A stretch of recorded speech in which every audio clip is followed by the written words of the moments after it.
قول وفعل ونياتي به أشتفي من كل داء ونوره دليل لقلبي عند جهلي وحيرتي فيا ربي متعني بسر حروفه ونور به قلبي وسمعي ومقلاتي وهب لي به فسحا وعلما وحكمة وأنس به يا ربي في القبر وهشاتي وصلي وسلم كل يوم وليلة على من به الرحمن يقبل دعواتي وآل وأصحاب كرام أئمتي بهم يغفر الغفار ذنبي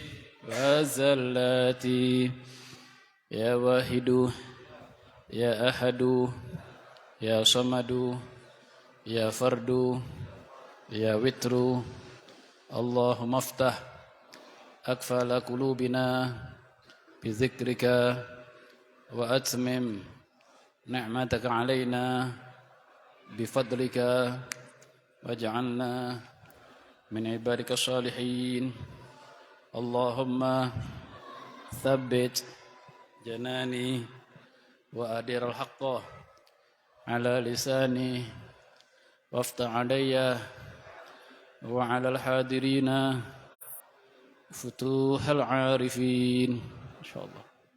حضرة النبي محمد صلى الله عليه وسلم وآله وأصحابه أزواجه وذريته أهل بيته إخوانه وسائر الأنبياء والمرسلين وآلهم وأصحابهم أجمعين ثم الأرواح الخلفاء الراشدين سادتنا أبي بكر وعمار عثمان وعلي وأزواج رسول الله طاهرة الأمهات المؤمنين سيدتنا خارجة الكبرى عائشة الرضا خصوصا سيدتنا فاطمة الزهراء سن الإمام حسن وسن الإمام حسين وذريتهم الجميع سيدنا محمد العباس رضي الله عنهم أجمعين وأسوائه وأهل رجال الغيب وأصحاب النوبة وإلى رئيسهم وإلى حضرة نبي الله بليان بن ملكان كنيتها بن عباس لقب هدر وأخيه نبي الله إلياس بن الله موسى وهارون عليهم الصلاة والسلام ثم الأرواح التابعين وتابع التابعين والأئمة الأربعة المجتهدين والعلماء العاملين والفقهاء المحدثين سادة الصوفية والمحققين والشهداء الصالحين والملائكة المقربين والكربين ثم الأرواح خصوصا منهم سيدنا الإمام المهاجر الله أحمد بن عيسى سن فقيه المقدم محمد بن علي بعلبي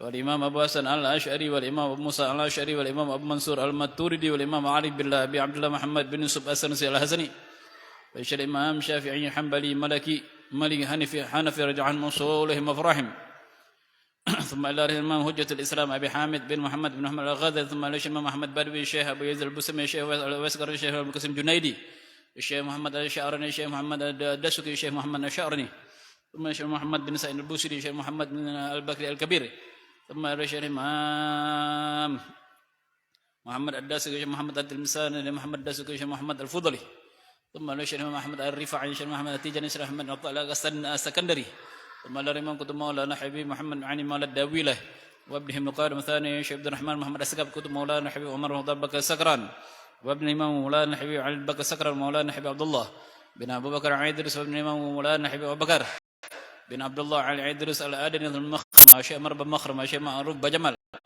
ثم إلى الشيخ من فخر الوجود الشيخ أبو بكر بن سالم أخي بن سالم مولانا الحبيب أحمد بن محمد الحبسي سبي سعد مولانا حبيب عبد الرحمن بن محمد الجوفري مولا الرعشه مولانا حبيب يوسف بن عبد الحسني مولانا عبد العنفاس مولانا الحبيب عمر بن عبد الرحمن اللطاس والشيخ علي بن الهبارس قطب الإرشاد وغاث العباد والبلاد سيدنا مولانا الحبيب عبد الله بن علي بن محمد الحداد صاحب الراتب وعلامة الدنيا الكتب مولانا الحبيب عبد الرحمن الله فقيه والإمام كتب مولانا الحبيب عمر الشاتري والكتب حبيب حسن الشاتري والكتب حبيب حسن الشاتري والكتب مولانا الحبيب عبد الرحمن المشهور والإمام كتب مولانا الحبيب أحمد بن محمد الكف قلب الترم والدل عليه سيد الرحمن الدباعي الحسني الشيخ جعفر البزنجي والإمام الكتب مولانا الحبيب علي بن محمد الحبسي صاحب سنت الدرر والإمام وصول الفرع كتب مولانا الحبيب علوي بن أبي بكر برفقي صاحب مولد محمود والإمام كتب مولانا الحبيب عبد الله بن الدر الشهاب وابنه الإمام كتب مولانا الحبيب علوي عين التريم بن عبد الله شهاب ووصولهم مفرحهم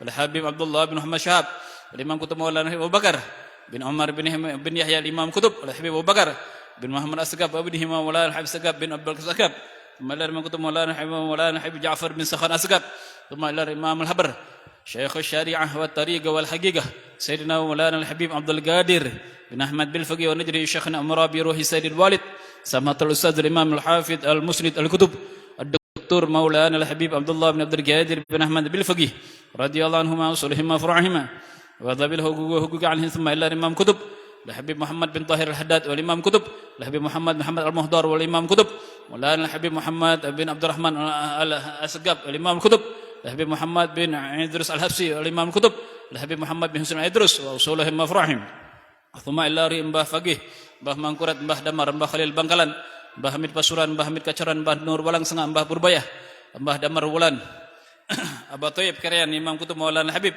Abdullah Keramat Empang Imam Kutub Maulana Habib Sanah Idrus Keramat Tuan Kafar Maulana Sanah Haddad Imam Kutub Maulana Habib Hasan Muhammad Al-Haddad Keramat Tanjung Priok Imam Kutub Maulana Habib Husin bin Abu Bakar Idrus Keramat Luar Petang Imam Kutub Maulana Habib Ali Al-Habsyi Kuitang Imam Kutub Maulana Habib Saleh bin Muhsin Ahmed Tanggul Imam Kutub Maulana Habib Jendan Imam Kutub Maulana Habib Ahmad bin Abdullah bin Talib Al-Atas Imam Kutub Maulana Habib Ahmad bin Haddad Kuncung Imam Kutub Maulana Habib Umar bin Hutan Atas Maulana Habib Husin Umar Hatas Usulihim Mafrahim Thumma ila Imam Maulana Jamaluddin Al-Akbar Maulana Ibrahim Samarkandi Maulana Ali Nul Alam Maulana Barakat Zainul Adam ومولانا باب الله ومولانا عبد الله عمدة الدين ومولانا مالك إبراهيم ومولانا علي مرتضى ومولانا أحمد رحمة الله سنن أمبل ومولانا محمد عين اليقين سنن جري ومولانا عبد الجليل ومولانا إبراهيم سنن برang ومولانا جعفر صادق سنن قدوس ومولانا هاشم سنن رجت ومولانا حسام الدين ومولانا زل عابدين ومولانا شريف هداية الله سنن gunung jati ومولانا رادن سعد سنن مريا ورادن شهيد سنن كديجغا من أرواح جميع ولي سنغو سولهم مفرحهم والمنتسبين إليهم من أرواح أصحاب الكهف جميع أصحاب الكهف وسولهم مفرحهم وثم إلى الإمام مولانا الحبيب حامد بن عباس بهشيم ومولانا الحبيب إبراهيم بن عمر حفص ثم إلى الشيخ محمد أشد البنجري شيخ مولانا أبو سلمان الفالمبني ثم إلى خصوصا الإمام مولانا الحبيب عثمان بن عبد الله بن أقيل بن يحيى خاصة صاحب صفة 20 وسولهم مفرحهم والمنتسبين إليهم ثم إلى أرواح كافة الأقطاب وأوتاد وأبدال وأهل النقبة أهل الدرق وكافة الأولياء على أهل الذنبل والشباك والباكي والمعلى والفرد والبدر وكافة الأولياء على أجمعين من مشارق الأرض لا مغاربها برها أينما كانوا حلت أرواحهم من الأرواح من سمعناها من الأرواح والدينا ووالدكم خاصة وجدتنا جدك أمواتنا أمواتكم أموات المسلمين عامة. Sebutkan masing-masing guru-guru kita yang sudah meninggal, orang-orang wali yang kita kenal yang sudah meninggal, kuitan kita khususnya yang sudah meninggal, kain ini kita dan sanak pamilih kita yang sudah meninggal, sebutakan dalam hati masing-masing, enak kita hadiahkan seberataan Fatihah. La ruhi sayyidil wadid hasan. Wa min syarri fa'amna hasan. Sayyidul wa syekh Allah hasan. Wa babazalna dulan. Sayyidul wa Ja'far Musulah akhir.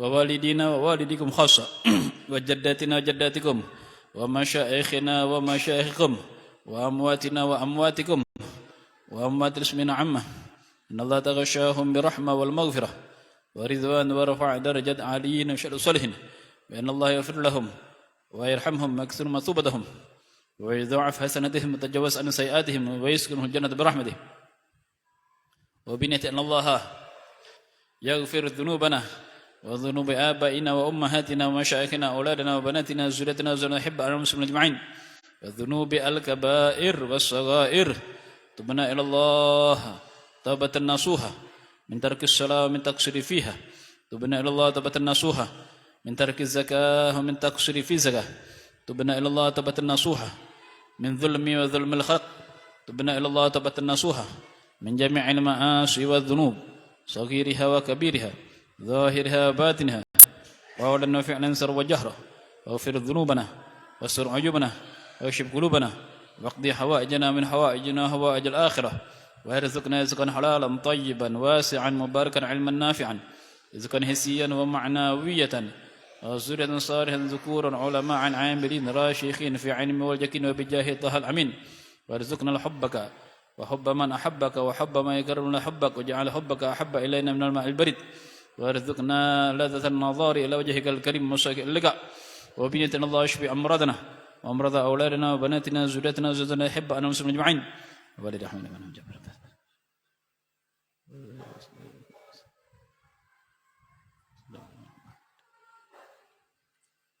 ولسنا ذكر رحمنا أولادنا وبناتنا وزوجاتنا يحب أن المسلمين أمراضنا أمراض القلوب أمراض ظهر الباطن أمراض أرواح شفاء تاما عاجلا لا يغادر سقما ولا عملا ولا علل في عافية شافيك في حميد يا مجيد ارفع عنا كل تعب شديد واكفنا من الحد والحديد والمرض الشديد واجعلنا نورا من نورك وعزا من عزك ونصرا من نصرك وبهاء من بهائك وعطاء من عطائك حراسة من حراستك وتأييدا من تأييدك يا ذا الجلال والإكرام يا ذا المواهب العظام نسألك أن تكفي أن تخلق الأكبر وبنية الله ينور قلوبنا أرواحنا بنور معرفتك ومحبتك وتهي أجسامنا جوارحنا بنور عبادتك ورضوان طاعتك ودوام خدمتك وأن ترزقنا حسن القيام بحقك وتمل آياتنا طيب الزكاة وتشمل المخفي رأفة ملك نزل أنفسنا حتى أقودها إلى ما في رضاك ونيل القرب منك وطهرنا من درس المخالفات والغفلات والشهوات وآتنا رحمة من عندك وعلمنا من لدنك علما وهب لنا حكمة وحكم وعافنا يا رب من سخطك وغضبك جميع أنواع بلائك وفدنا فدهم وفدنا أولادنا وبناتنا وزوجنا نحب أن المسلمين أجمعين وفدنا يا رب من شر العين من شر الشيطان من شر السلطان من شر الهوى من شر النفس من شر توارك الليل والنهار من شر الليل والنهار إلا ذلك أن يدرك الخير إنك على كل شيء قدير من شر السحر من شر الفلك من شر حاسد هزازا وشرورهم ومن الشرور كلها من جميع البلاء والوباء والابتلاء والامراض والاسقام من جميع البلاء في الدنيا وعذاب الاخره وعذاب الكبر ومن جميع البليات والعقوبات والاذيات والمحن وعاذنا يا رب من بدلة فتن ما ظهر منها وانبطن وجعلنا يا رب من الذين لا يريدون علوا في الارض ولا فسادا وهب لنا فضلا عظيما وكفر عنا سيئاتنا وادخلنا مدخلا كريما يا ارحم الراحمين وان تقدرنا يحبنا والمسلمين حاجات في الدنيا والاخره حاجات زياره مكه والمدينه حاجات زيارة مكة والمدينة حاجات زيارة رسول صلى الله عليه وسلم حاجات زيارة رسول صلى الله عليه وسلم حاجات رأى النبي صلى الله عليه وسلم حاجات رأى النبي صلى الله عليه وسلم يقظة أو مناما قبل الموت حاجات حسن الخاتمة عند الموت حاجات حسن الخاتمة عند الموت حاجات حسن الخاتمة عند الموت حاجات حسن الخاتمة عند الموت وتعجلنا بالمطالب وتبلغنا جميع المقاصد والآمل إنك على كل شيء قدير وبإجابة الجدير وبنية الله أهلك الكفرة واليهود والمجوسة والمبتدعة والمشركين والظالمين وأعداءك وداع الدين اللهم اجعلهم كما جعلت لأصحاب الفيل فاجعلهم كعصف مأكول اللهم مزقهم كل ممزق مزقته لأعدائك انتصارا لأنبيائك رسولك أولئك عبادك المظلومين إنك على شيء قدير ألم تروا كيف فعل ربك بأصحاب الفيل ألم يجعل كيدهم في تضليل وأرسل عليهم طيرا أبابيل ترميهم ترميهم ترميهم ترميهم ترميهم ترميهم ترميهم بحجارة من سجيل فجعلهم كعصف مأكول وبنية الله الفتوح والمنوح والرسوخ وتوبة النصوح وصلح الجسد وصلح الأرواح وصلح الحال وصلح الظهر الباطن وصلح القلوب والقوالب وحصول على كل مطالب بجاه سيدنا محمد بجاه سيدنا محمد بجاه سيدنا محمد وسن الإمام علي بن أبي طالب وكابد أهل اللطائف وصحاب ذوي المناكب لها الذهنية وكل نية صالحة جامعا كاملا شاملا خير الدين والآخرة وزيادة ومحبة وعلى من رجالنا أسرد صالح وعلى من هو الإمام بالكتب سيدنا مولانا الحبيب عبد الله بن عبد القادر بن أحمد بالفقيه وعلى من هو نبينا في أمته وإلى حضرة النبي محمد صلى الله عليه وعلى آله وصحبه وسلم بالسر وأسرار الفاتحة الرحمن الرحيم مالك يوم الدين إياك نعبد صراط الذين أنعمت عليهم غير المغضوب عليهم ولا الضالين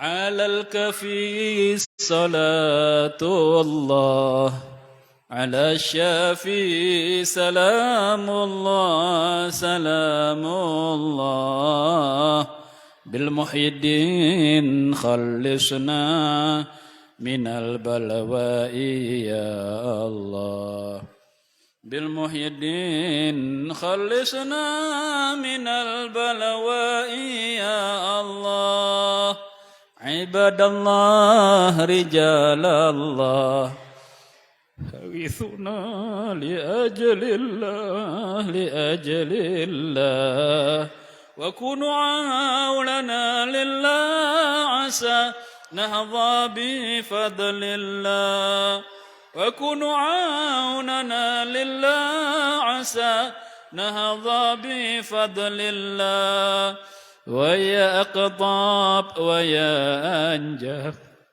ويا سادات ويا أحباب ويا أحباب وأنتم يا أولي الألباب تعالوا وانصروا لله وأنتم يا أولي الألباب تعالوا وانصروا لله سألناكم ولزلفى رجوناكم وفي أمر قصدناكم فشدوا عزمكم لله وفي أمر قصدناكم فشدوا عزمكم لله فيا ربي بساداتي تحقق لي إشاراتي عسى تأتي بإشاراتي ويصفو وقتنا لله عسى تأتي بشاراتي ويصفو وقتنا لله بكشف الحجب عن عيني ورفع البين من بيني وتمس الكيف والعين بنور الوجه يا الله وتمس الكيف والعين بنور الوجه يا الله صلاة الله مولانا على من به الهدى جانا ومن بالحق أولانا شفيع الخلق عند الله ومن بالحق أولانا شفيع الخلق عند الله على الكفي صلاة الله على الشافي سلام الله بالمحيي الدين خلصنا من البلواء يا الله بالمحيي الدين خلصنا من البلواء يا الله اللهم صل وسلم وبارك عليه السلام عليكم ورحمة الله وبركاته بسم الله الرحمن الرحيم الحمد لله رب العالمين وبه نستعين على أمور الدنيا والدين والصلاة والسلام على أشرف الأنبياء المرسلين سيدنا وحبيبنا وشفيعنا وقرة أعيننا سيدنا ومولانا محمد صلى الله عليه وسلم رحمة للعالمين ويا أيها المشتاقون إلى رؤية نور جماله صلوا عليه سلموا تسليما اللهم صل صلاة كاملة تاما على سيدنا محمد الذي تنفرج به الكرب وتقضى به وتنال به الرغائب وحسن الخواتم بوجهه الكريم وعلى آله وصحبه في كل سبحانك لا علم لنا إلا ما علمتنا إنك أنت العليم الحكيم رب اشرح لي صدري ويسر لي أمري واحلل عقدة من لساني yafqahu qawli. Amma ba'du.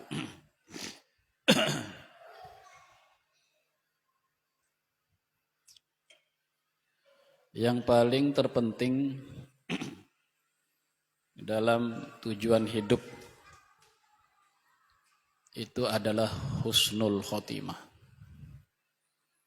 Jika husnul khotimah, selamatlah batang tubuh kita di dalam kubur, selamatlah batang tubuh kita di akhirat nanti, dikumpulkan bersama orang-orang yang ahli husnul khotimah.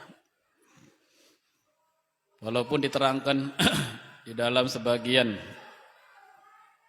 maqalah yang diucapkan oleh Samahatul Ustadzul Imam Al-Hafidh Al-Musnid Al-Kutub Ad-Doktor Sayyidina Maulana Habib Abdullah bin Al-Imam Al-Kutub Al-Habr Habib Abdul Qadir Bil-Faqih, beliau menyatakan bahwasannya hadaful hayat syai'ani, tujuan hidup itu ada dua, lima'rifatillahi wa lima'rifati rasulihi. Tujuan hidup itu ada dua. Pertama, untuk mengenal Allah. Yang kedua, untuk mengenal Rasul. Intinya tujuan hidup mengenal Allah, mengenal Rasul tadi, ya, sampailah ke intinya husnul khotimah. Setelah mengenal Allah, mengenal Rasul, barulah nyari amal-amal yang sekiranya kita yang sudah makrifat ini, sudah beriman kepada Allah ini, diberi ridho oleh Allah. Amalnya apa? Banyak amal sunnah, qobliyah, ba'diyah, banyak sholawat, banyak zikir, banyak istighfar, banyak bertaubat, kemudian banyak bersedekah, banyak berinfak, banyak berbuat baik. Tujuan kita mencari ridha Allah. Sebelum kita mencari ridha Allah, kita harus ma'rifat dahulu, ma'rifat kepada Allah, ma'rifat kepada Rasul. Bagaimana Allah Ta'ala berfirman, wal asri innal insana lafi khusrin illal ladzina amanu wa amilus sholihat. Illal ladzi, semua manusia kata Allah Ta'ala akan rugi. Kalau rugi itu hancur. Kalau hancur itu binasa. Kalau rugi binasa. Kecuali yang tidak rugi adalah orang-orang yang ma'amanu beriman. Setelah beriman, iman itu makrifat kepada Allah, mengenal kepada Allah, makrifat kepada Rasul, mengenal kepada Rasul. Setelah iman, wa amilus sholihat, barulah beramal soleh. Kalau beramal soleh saja kita tidak makrifat kepada Allah, itu amalnya bisa menjadi sia-sia. Sebab ada hadis lagi menerangkan qabulul amal bil iman. Diterimanya amal ibadat itu dengan iman. Iman itu makrifat. Iman itu percaya. Percaya itu harus kenal dulu, makrifat dulu. Kalau sudah percaya pasti makrifat. Kalau sudah percaya pasti kenal. Kalau sudah orang mengatakan aku beriman, berarti sidin sudah makrifat. Iman itu percaya. Percaya kepada siapa? Kepada Allah. Apa yang harus dipercayai? Sifat-sifat Allah. Yang wujud, qidam, baqo, itu yang dipercayai. Allah itu ada, percaya aku bahwasanya Allah itu ada, bersifatan wujud. Percaya aku, beriman aku kepada Allah yang bersifatan qidam. Beriman aku kepada Allah yang bersifatan baqo, ada susunannya. Beriman kepada Nabi, bagaimana cara beriman kepada Nabi? Percaya kepada Nabi bahwasanya Nabi bersifatan siddiq. Rasulullah bersifatan siddiq. Aku percaya kepada Rasul bahwasanya Rasul bersifatan, aku percaya Rasul bersifatan amanah, siddiq amanah, siddiq amanah. Aku beriman kepada Rasul, apa yang diimani kepada Rasul? Beriman kepada ya sifat siddiq amanah tabligh. Aku beriman kepada sifat tablighnya Rasul. Aku beriman kepada sifat Sidik, amanah, tabligh, fatona. Nah, itu namanya iman. Nah, untuk menyatakan iman itu kan pernyataan di dalam hati. Ikrar saya beriman. Ikrar itu ya, harus kenal, harus tahu. Kalau kita berikrar, menyatakan iman, percaya, tapi kita tidak tahu dengan yang kita percayai, kita ikrarkan, maka itu ikrar yang dusta. Maka itu iman yang berdusta.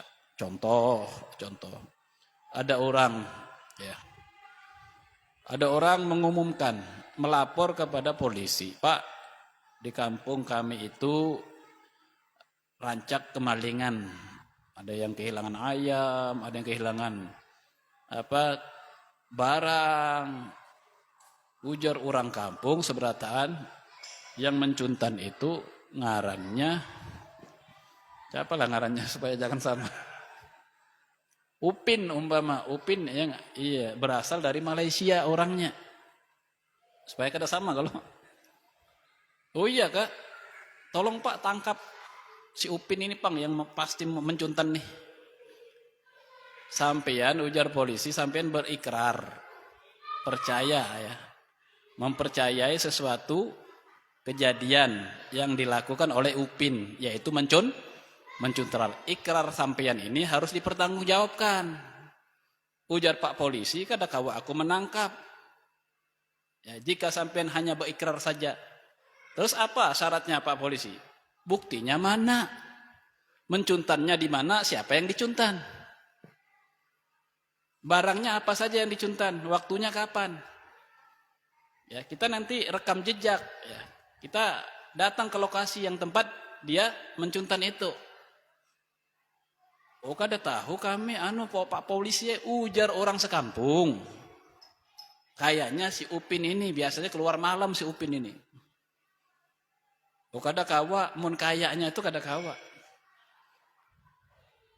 Urusan manusia sama manusia. Untuk meyakini manusia ini benar atau kada, ya, kada kawa ya, dengan cara kayaknya. Harus dirinci. Buktinya mana, kapan Sidin mencuntan, yang dicuntan siapa, yang dicuntan melihat ke Sidin.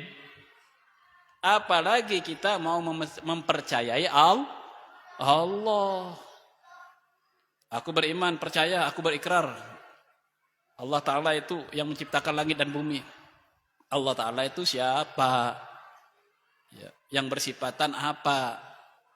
Sifatnya apa saja? Wujud kita, apa yang namanya wujud? Nah, itu ngarannya di dalam ilmu mantek itu ngarannya tasawur. Tahu rinciannya dulu. Oh, wujud ini Pang. Jika Allah Ta'ala bersifatan wujud ya, disifati wujud ya. Jika tidak wujud kayak ini, salahnya seperti ini. Jika wujud, benar wujudnya, benarnya seperti apa? Hukumnya apa? Wujudnya Allah itu hukumnya apa? Wajib, mustahil apa jaiz kah?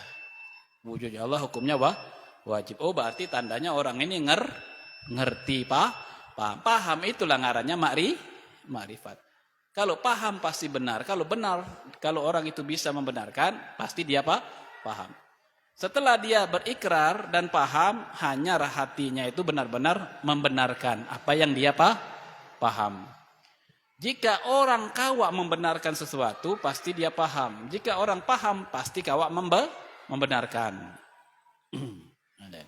Jadi yang paling penting itu adalah makrifat kepada Allah dan Rasul sebagai jalan kita untuk supaya mati husnul khotimah. Yang paling banyak tergelincir ya, dari para alim ulama sampai para aulia juga ikut tergelincir ya, ketika pada saat sakaratul maut.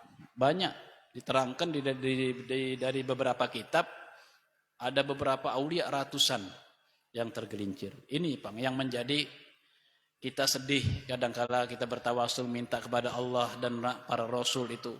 Kayak apa nasib ulun ini, nasib kita ini kalau jika para aulia banyak yang tergelincir, jika para alim ulama banyak yang tergelincir, kayak apa nasib kita. Nah itu.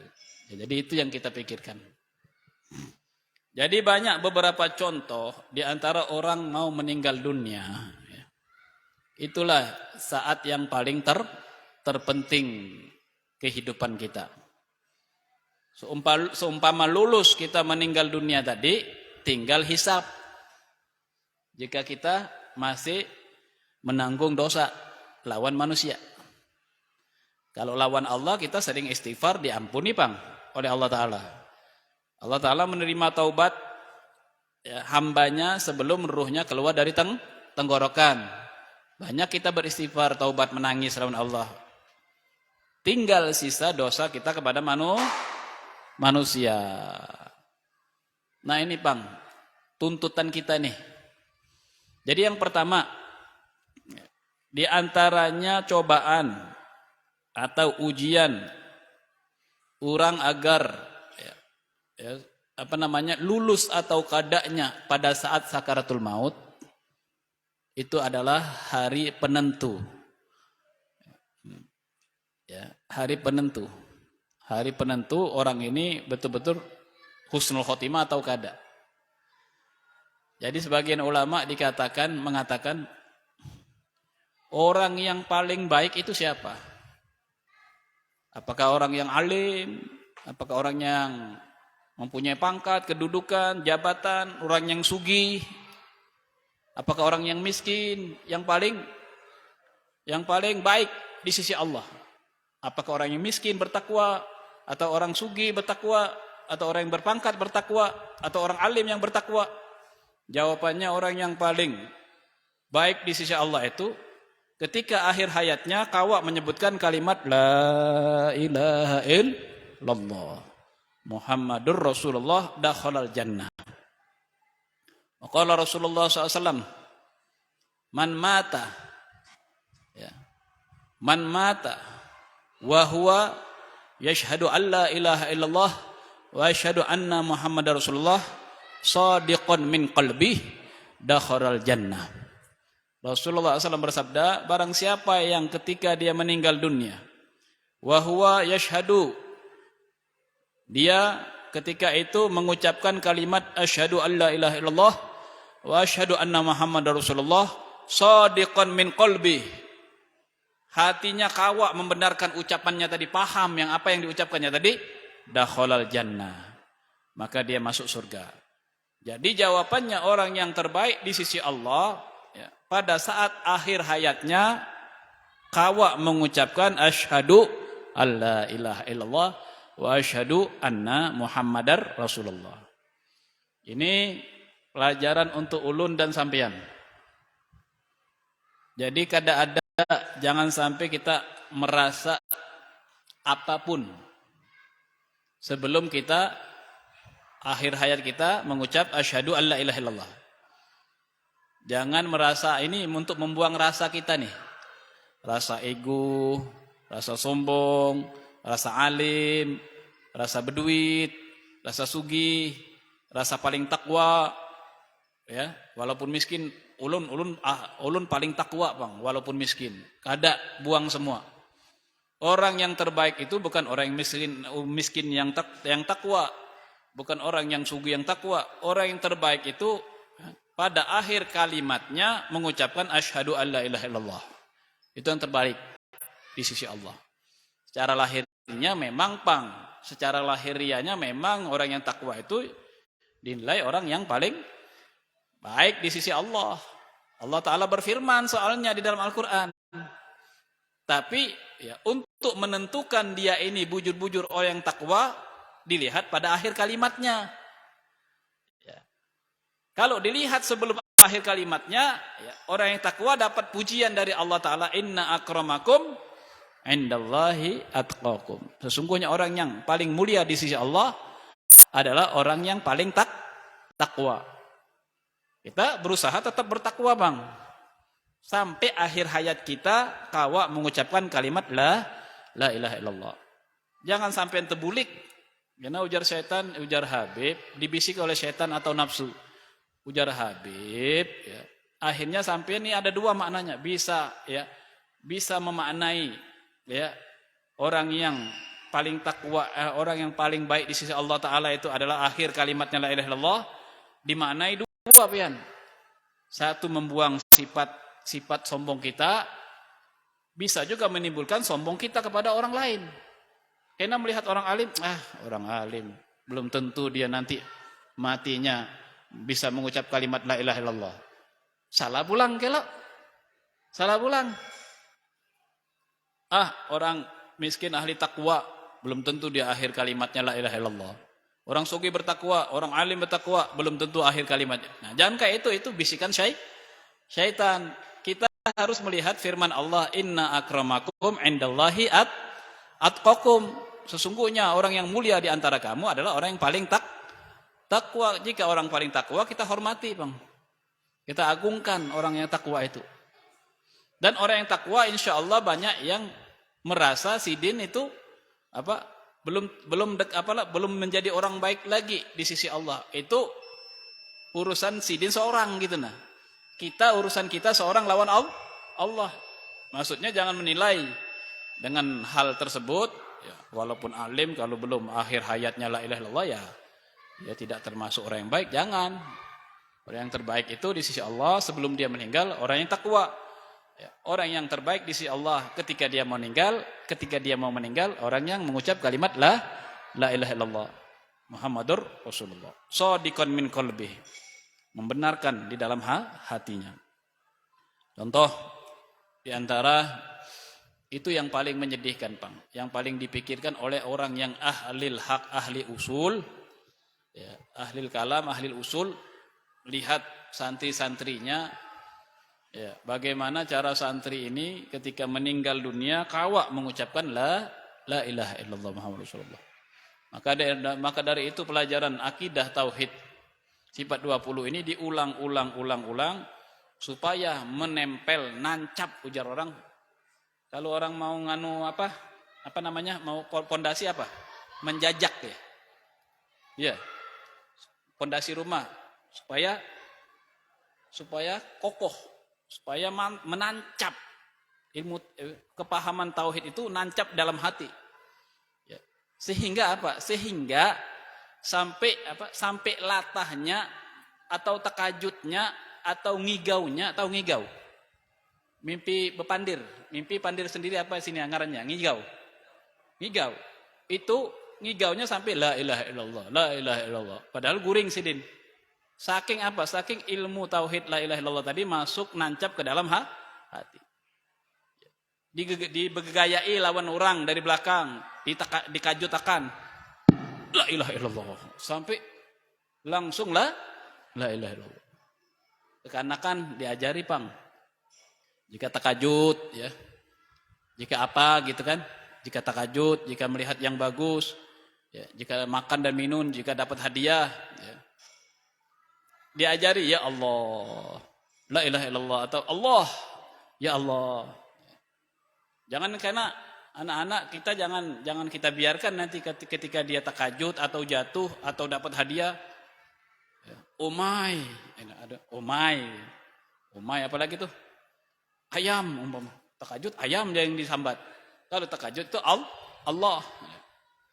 Nah, jadi sampai ilmu tauhid itu diulang-ulang oleh para alim ulama supaya yang ngaji ini masuk ilmunya, betul-betul masuk.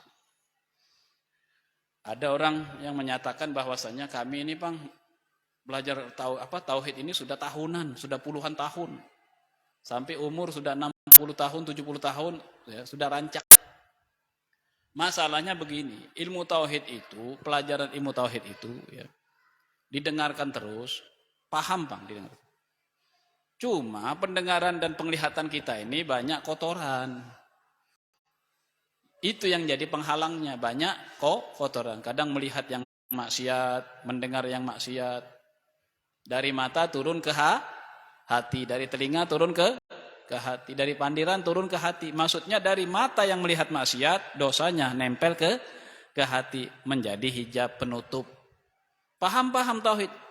Tapi belum tentu nanti gara-gara maksiat kecil yang menutupi kepahaman pian itu bisa lupa.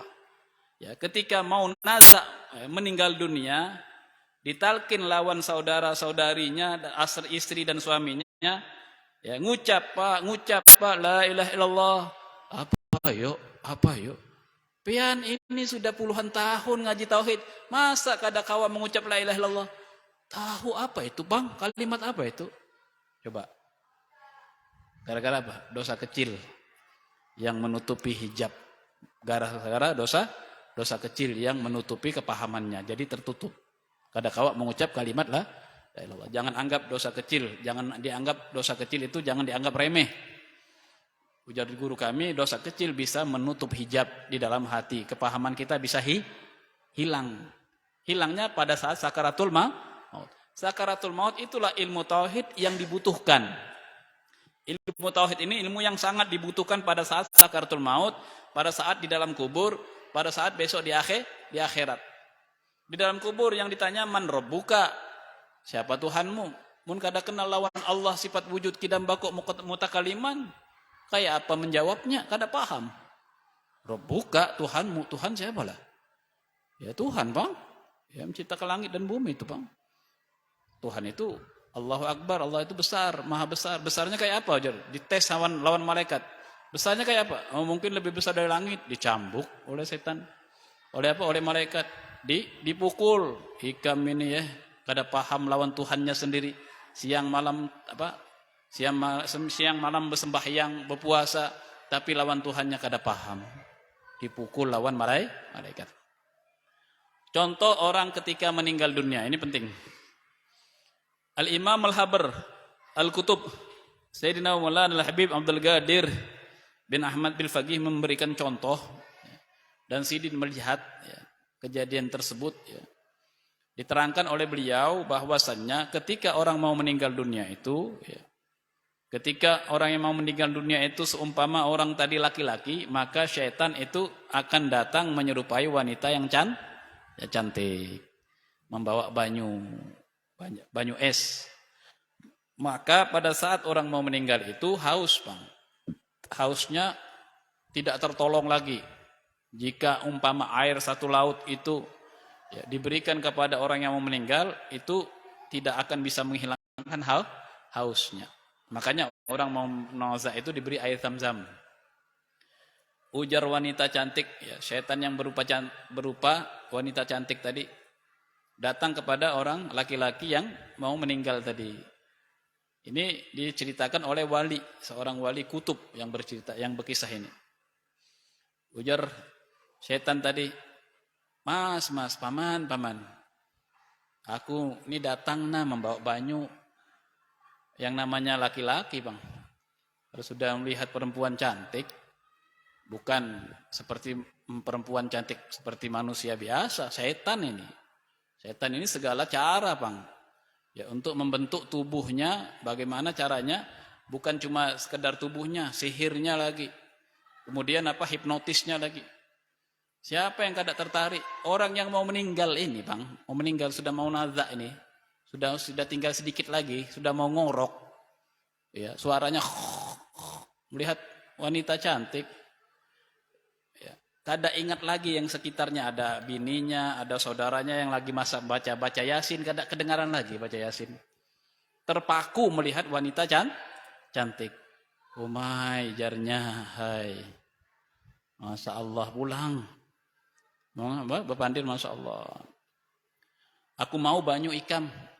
Aku senang benar ikam ini datang dingeh. Bungas benar, cantik benar ikam mendatangi aku. Ini padahal sudah mau mati nih. Sampean tahu kambing enggak kambing? Kambing itu kalau sudah bulan haji, kalau mau disembelih giliran dia, padahal sudah giliran dia, tapi masih ada kesempatan untuk berjima. Padahal giliran dia mau disembelih. Tarik, sembelih. Satunya lagi pulang. Mau disembelih, masih ada kesempatan berjima dia lawan kambing bebinian. Padahal mau disembelih. Begitulah manusia. Padahal sudah mau dicabut nyawanya. Setan datang menyerupai wanita cantik, masih tertarik dia, lupa dia. Padahal dia ini sudah dibacakan Yasin, sudah ditalkin lawan saudaranya. Baca Allah. Datang wanita cantik langsung terpaku. Ding, ulun mau minta banyunya ding, bolehlah. Ini paman, ujar wanita cantik tadi. Ini gasan pian memang, ulun membawakan pian. Minum gin paman. Tapi paman lah, pian percayalah, alam ini kodim. Dan alam ini bako kekal. Ujar si paman tadi.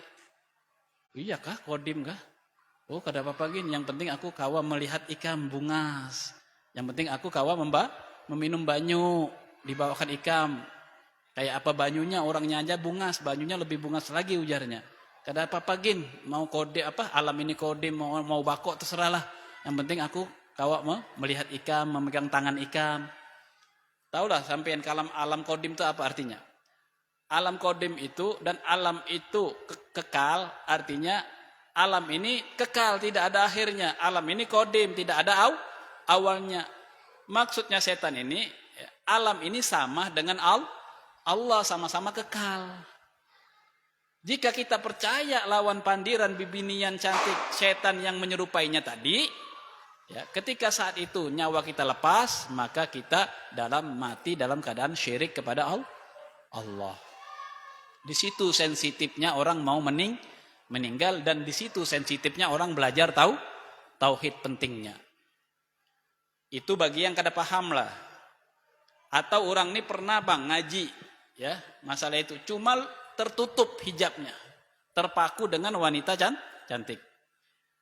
Kebalikannya pulang, jika bebinian yang mau meninggal, kena didatangkan oleh laki-laki yang sangat tampan, lebih seperti Nabi Yusuf. Yang sekira orang perempuan itu memotong-motong tangannya nggak kerasa, saking tampannya laki-laki, setan yang berupa laki-laki datang. Ding, aku nih dangsanaknya Yusuf, Nabi Yusuf.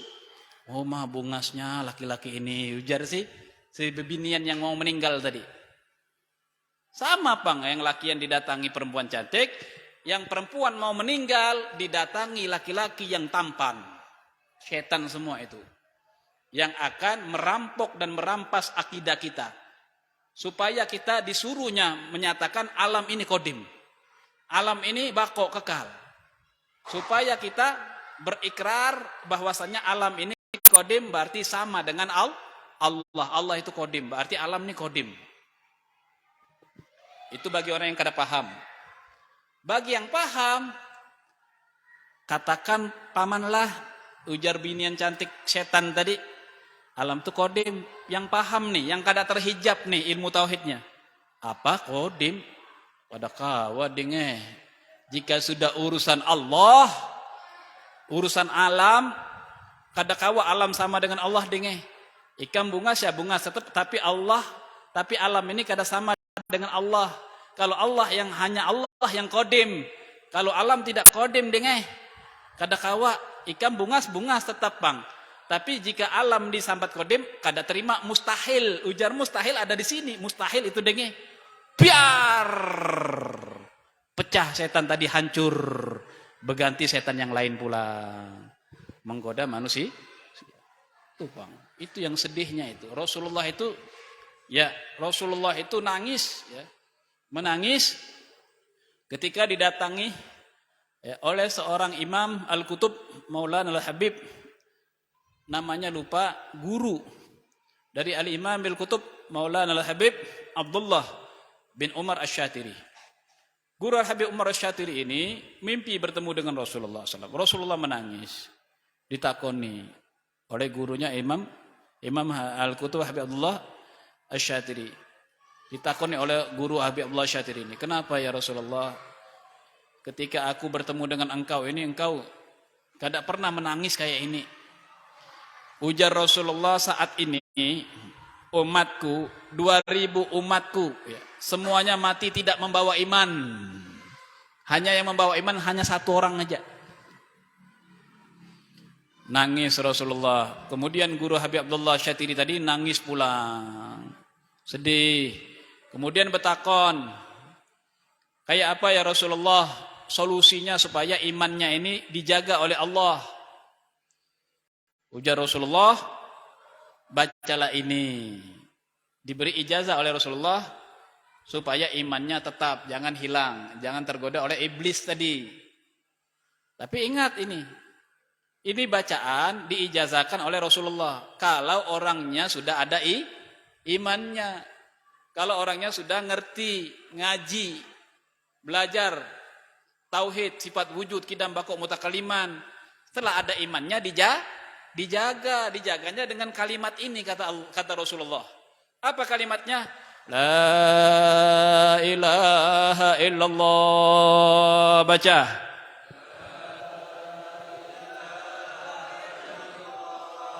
Al-mawjud fi kulli zaman. La ilaha illallah. Al-ma'bud fi kulli makan. La ilaha illallah. Al-madhkur bi kulli lisan.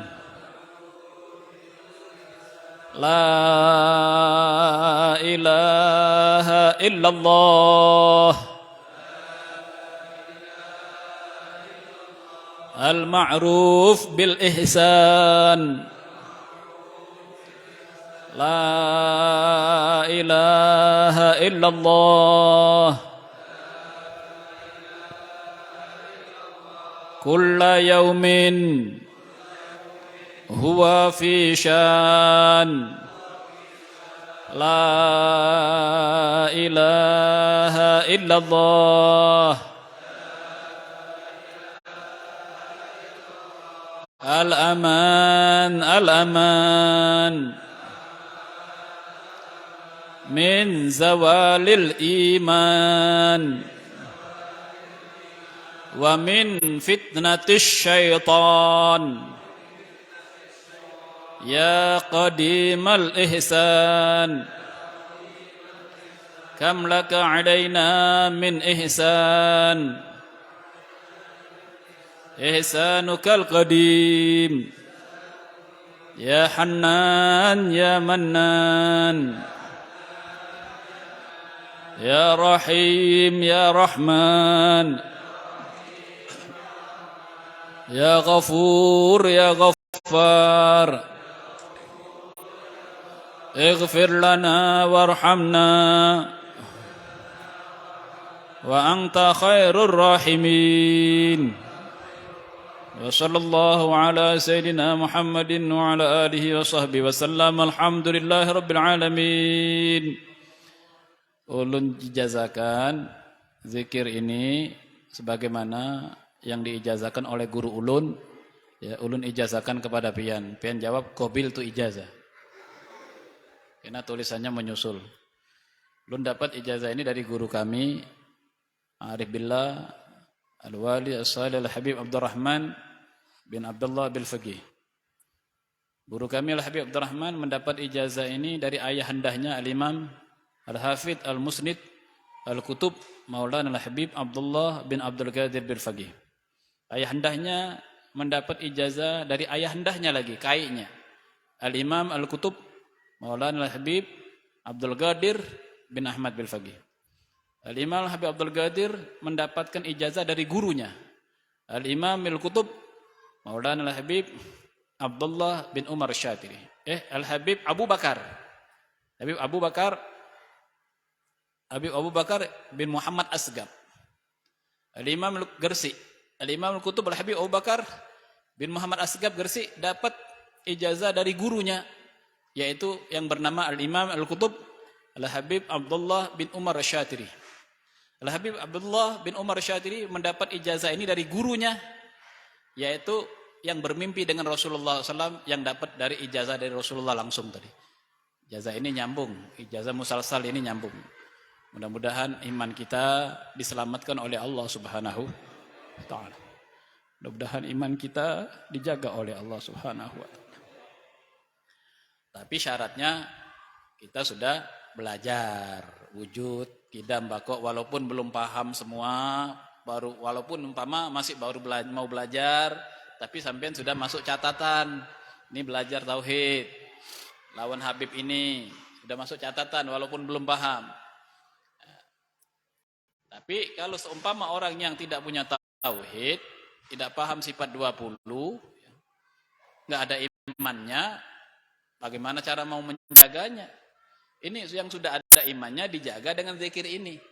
Kalau nggak ada imannya, coba Pang, sampean jaga mobil sampean lah dengan alarm. Mobilnya belum ada, Mang. Jaga aja pakai alarm. Ya nggak bisa, mobilnya nggak ada mau jaga pakai alarm. Kalau ada orang senggol mobil sampean nanti bunyi, wiu wiu wiu. Mobilnya nggak ada, Mas. Mimpi ya kalau. Ya kayak gitu juga orang yang mau jaga imannya dengan zikir la ilaha illallah tadi, kalau ada iman, kalau nggak ada imannya, baca saja. Banyak orang yang keliru mengartikan kalimat ini. Sudah saya luruskan itu. Pernah saya luruskan di satu grup, mengartikan kalimat ini banyak yang salah. La ilaha illallah al-mawjud fi kulli zaman. Tidak ada zat yang wajib wujudnya kecuali Allah yang ada di setiap zaman. Seolah-olah Allah itu ada di mana-mana. Di mana-mana. Orang mengartikannya salah, tidak paham tauhid. Bagaimana dia cara menjaga tauhidnya? Paham tauhid saja tidak.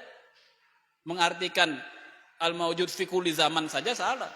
Allah itu ada di setiap zaman. Jadi Allah itu banyak.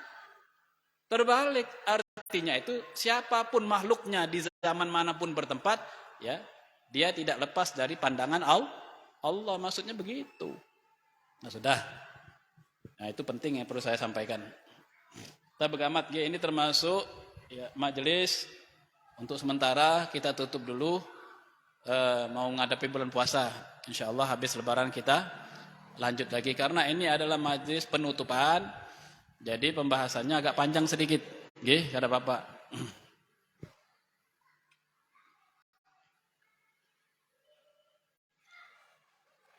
Satu bab tentang iman, kematian, bagaimana caranya kita mati husnul khotimah. Bab berikutnya itu tentang puasa. Waqala Rasulullah sallallahu alaihi wasallam, ya. Rasulullah SAW bersabda, khamsun yuftirun as-shaim. 5 perkara ini yang membatalkan orang yang puasa. Kita tahu yang membatalkan puasa itu secara syariat fikihnya banyak. Setiap benda apa saja yang masuk ke dalam lubang, yang salah satu lubang yang ada di batang tubuh kita itu bisa menjadi batal. Umpama sampean kena penyakit flu, pilek, keluarlah ingus sampean. Keluar ingus itu keluar dari lubang hidung, kemudian sampean isap kembali. Sayang dengan ingusnya. Iya. Diisap lagi. Maka puasanya batal. Kalau enggak bulan puasa enggak apa-apa. Kalau bulan puasa harus dilap pakai jangan ditarik lagi. Kalau ditarik lagi menurut ilmu fikih batal. Jangan sayang dengan ingus, buang. Ya Allah. Terus lagi yang jarang kita perhatikan ya, waktu kami mubahasa musyawarah tentang batalnya puasa dalam ilmu fikih, ya. Kaji dari kitab I'anat Talibin, Fathul Wahhab dibuka. Ternyata salah satu yang menjadikan batal puasa lagi adalah air. Ya, ketika sampean membuang hajat besar, bahera, kemudian becebok. Nah, becebok itu sampean hati-hati, jangan sampai air cebok itu diisap oleh dubur. Mohon maaf ini karena ini ilmu harus dijelaskan. Diisap oleh apa kan? Diisap oleh anus. Anus kita itu kan ya, 1 kali 24 jam kan bergerak terus. Saat nyut. Kalau sampean punya ayam, coba yang punya ayam. Taulah, lihat anusnya ayam bergerak terus kan? Nyut. Sama dengan kita. Nah, ketika sampean bahera, ini secara ilmu fikih dulu lah. Bagaimana caranya jangan sampai anus sampean itu bergerak, disuruh stop dulu. Berdiam dulu. Becewok. Bersih, cewoknya sudah bersih. Anus itu ditahan, jangan sampai bergerak. Kalau bergerak, air cewok itu terisap, maka batal puasanya. Kalau sampean Kadakawa menahannya ketika cewek ambil tisu lap dulu, cewek lagi ambil tisu lap lagi, cewek lagi. Kalau bisa gitu nah, diusahakan jangan sampai terisap. Kalau seumpama sampai ngalih kadakawa menahannya bib, hadangi maghrib.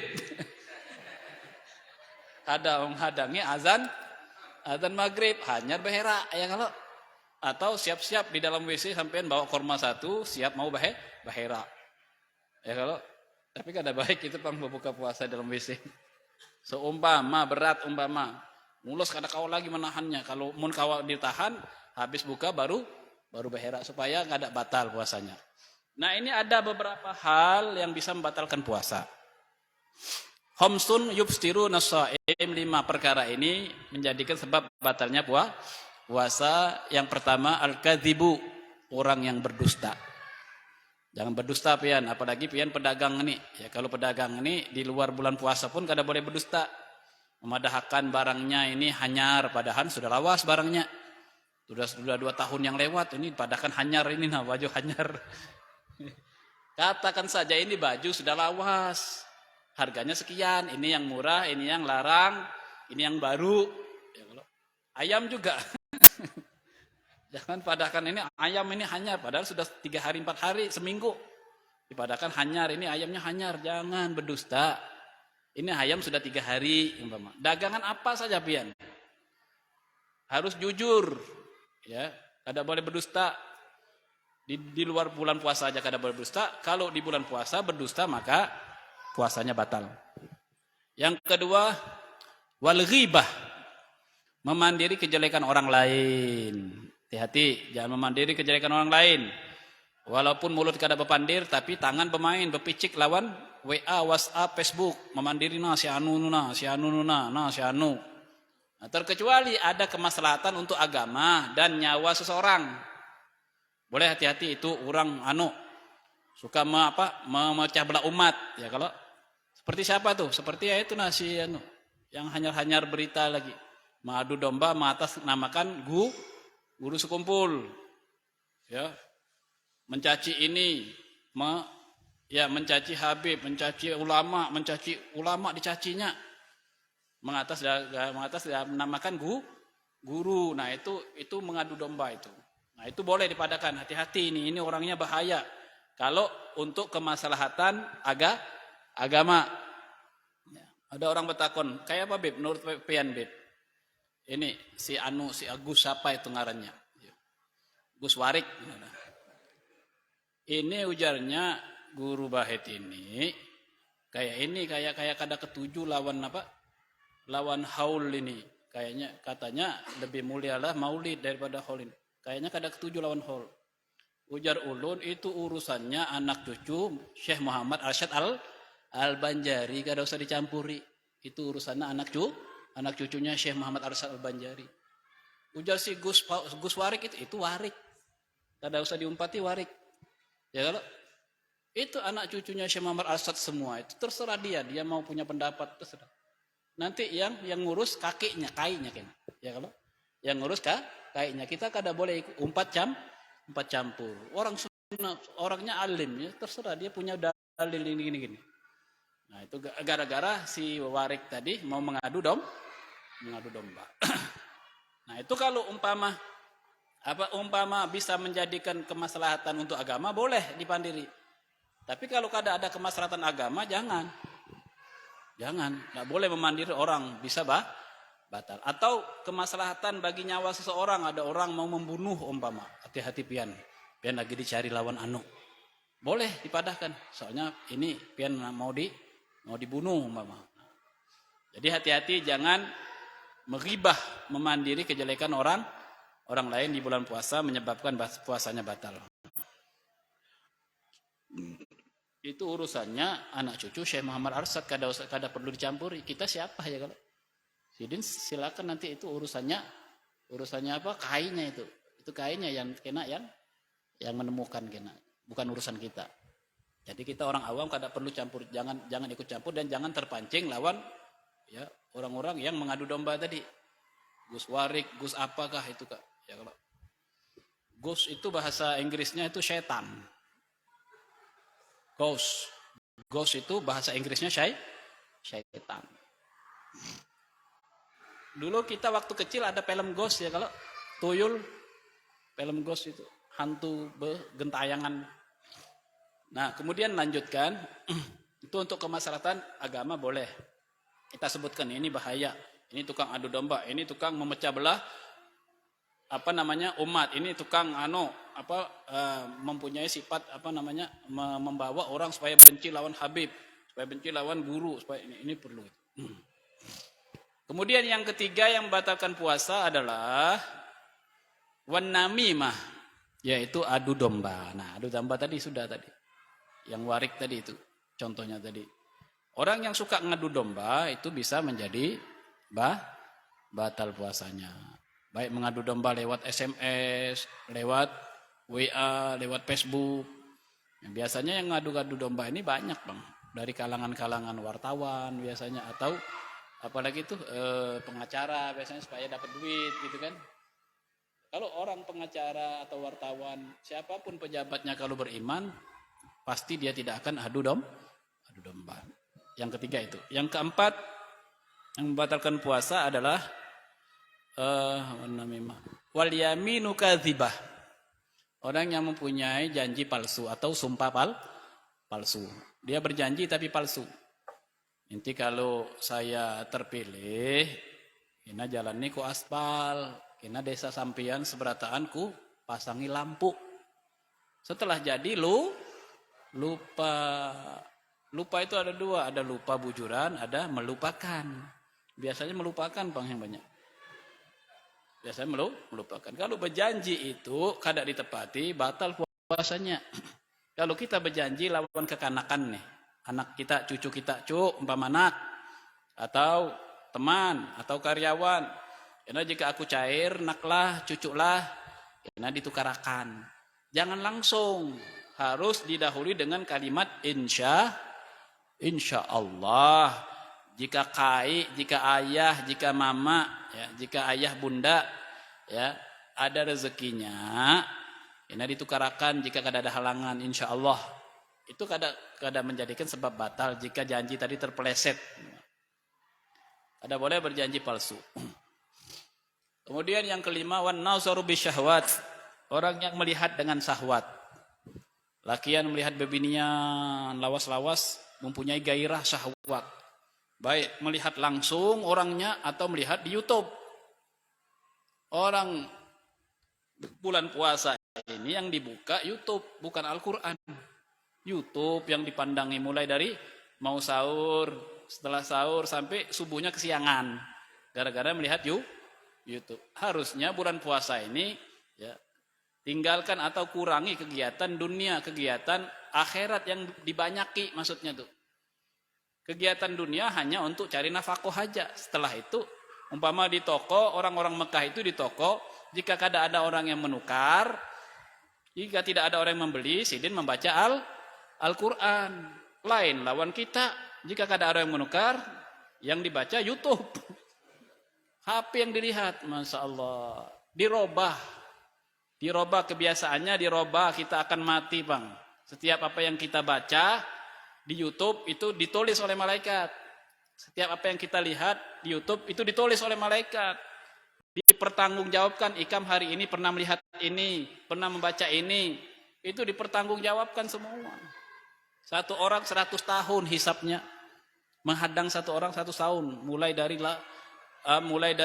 dari balengnya sampai ke meninggal dunia. Apa saja yang dilihatnya, apa saja yang dipandirkannya, apa saja yang didengarnya, dijabarkan, diperlihatkan. Nah, jadi usahakanlah di bulan Ramadan yang jangan melihat ya dengan syahwat, ya, kecuali orang yang halal bagi kita, atau bebinian melihat lakian, akhirnya lawas-lawas syahwat. Nah, itu normal, Pang, tapi di bulan puasa kada boleh, haram. Di luar bulan puasa aja kada boleh, apalagi di bulan puasa bisa menjadikan batal. Nah, ini ada lagi, Pang, yang ngalih laki-laki melihat laki-laki syahwat. Ini ngalih ini kalah dengan ayam aja tahu ayam binian mana, lakian mana. Kadang mau ayam menjimak lakian sama lakian, kadang mau dia. Dia mau menjimak yang lebinian. Masa manusia tak kalah dengan ayam? Nah, begitu juga pula perempuan sama perempuan, ya. Akhir zaman itu, ya, bersahwat, melihat perempuan bersahwat dengan perempuan, itu juga menjadikan batal. Naudzubillah. Mudah-mudahan ulun pian sebaratan anak cucu kita yang sudah lahir maupun yang belum lahir diselamatkan oleh Allah Subhanahu wa taala, dijadikan oleh Allah taala anak-anak yang soleh dan solehah. Kita juga sebaratan jadikan soleh dan solehah, dan mudah-mudahan kita disampaikan umur kita di bulan Ramadan nanti dalam keadaan sehat walafiat, dalam keadaan beramal ibadat seperti para alim ulama, seperti amal ibadah hanya para nabi, para rasul, dan amal ibadahnya para wali. Amin ya rabbal alamin. Waman mata, barang siapa yang meninggal dunia wa huwa amil, dan dia melakukan salah satu daripada 5 tersebut, ya. Apa tadi? Dusta. Kalau enggak dusta, memandiri kejelekan orang. Kalau enggak memandiri, bersumpah palsu. Kemudian apa lagi? Adu domba. Kemudian salah satunya lagi melihat dengan syahwat. Salah satu yang dilakukannya padahal dia dalam keadaan puasa. Faman mata, jika dia meninggal pada siang harinya atau malam harinya, belum sempat taubat dia, maka dia matinya dalam keadaan Yahudian atau Nasronian, mati dalam keadaan Yahudi dan Nasrani. Ngeri ya, bulan puasa hati-hatilah, jangan sampai maksiat kita. Rasulullah Shallallahu Alaihi Wasallam pernah dimintai, ya, di dalam satu kitab diterangkan Rasulullah dimintai syafaat oleh salah satu umatnya. Kemudian Rasulullah bertakon, kenapa? Ikam dosa apa? Ulun berdosa, ya ringan aja dosa, bermaksiat. Kapan ujar Rasulullah bermaksiatnya? Bermaksiat di bulan suci Ramadan, maka aku tidak diampuni oleh Allah Ta'ala dosaku. Ujar Rasulullah, kalau sudah maksiat di bulan Ramadan, aku pun juga kadang-kala memberi syafaat kepada ikam. Jadi hati-hati bermaksiat di bulan Ramadan. Ada lagi satu hadis Nabi SAW diterangkan oleh guru kami, yang artinya barang siapa yang tidak berpuasa di bulan Ramadan, ya, tidak berpuasa 1 kali di bulan Ramadan dengan sengaja, ya, tanpa uzur sakit atau musafir pergi jauh, maka dosanya seperti berzina dengan ibunya. Ya, berzina dengan ibunya 40 kali. Berzina dengan ibunya 1 kali dosanya seperti membunuh 40 nabi. Ya, jadi hati-hati sampean. Beb, Ustadz, guru, barangkali kami ini pernah, ya, tidak puasa dengan sengaja. Kayak apa jadinya kisah kami ini? Nasib kami ini. Mengadulah nasib ikam yang pernah meninggalkan puasa dengan sengaja, yang dosanya sangat besar tersebut. Nangislah di bulan Ramadan, menangis di setiap sholat tarawih, orang berdoa menangis, minta ridho Allah, minta ampuni atas dosa tadi. Karena kita berbuat dosa dengan Allah. Allah gampang mengampuni kita. Kalau kita berdosa lawan manusia, nah itu kita kadang mau mendatangi manusianya kadang kita sopan. Kalau dengan Allah kadang usah sopan. Pernah meninggalkan puasa Ramadan dengan sengaja, menangis kepada Allah, minta, ya Allah, jangan sampai aku dimatikan kecuali engkau ampuni segala dosaku, termasuk dosa yang pernah aku lakukan di bulan Ramadan. Nangis kita, banyak-banyak menangis. Hadirin hadirat yang dimuliakan Allah Subhanahu wa taala.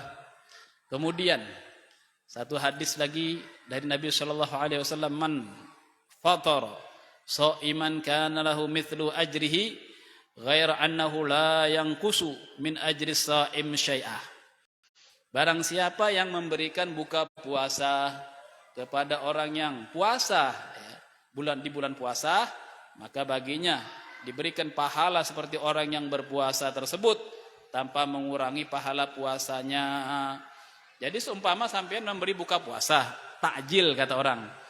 Setiap umpama di sini dibagi umpama 1 hari siapa, 1 harinya siapa, umpama siapa yang mampu gitu kan.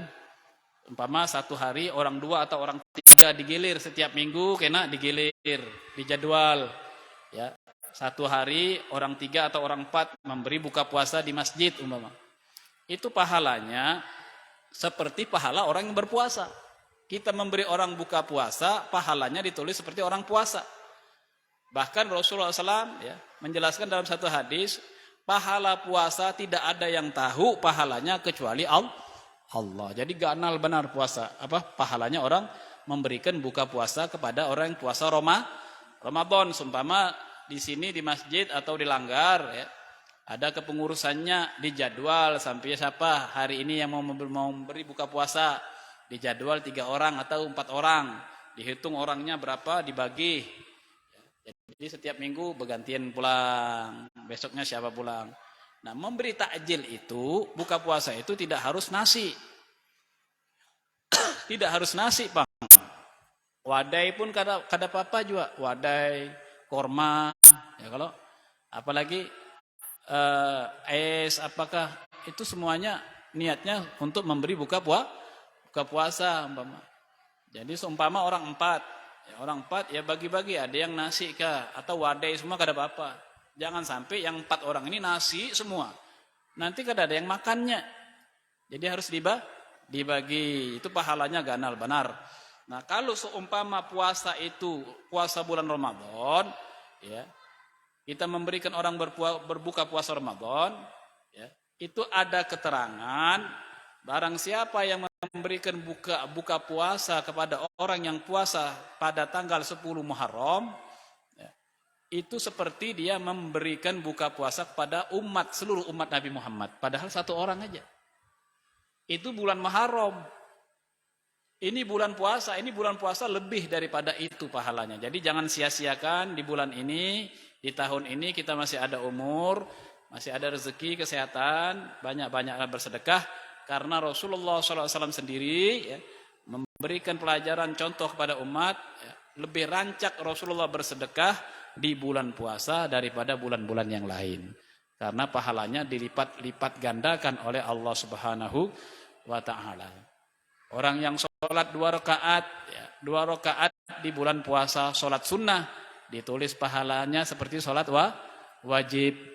Sholat sunnah apa, Bib? Qobliyah, ba'diyah, ya kalau.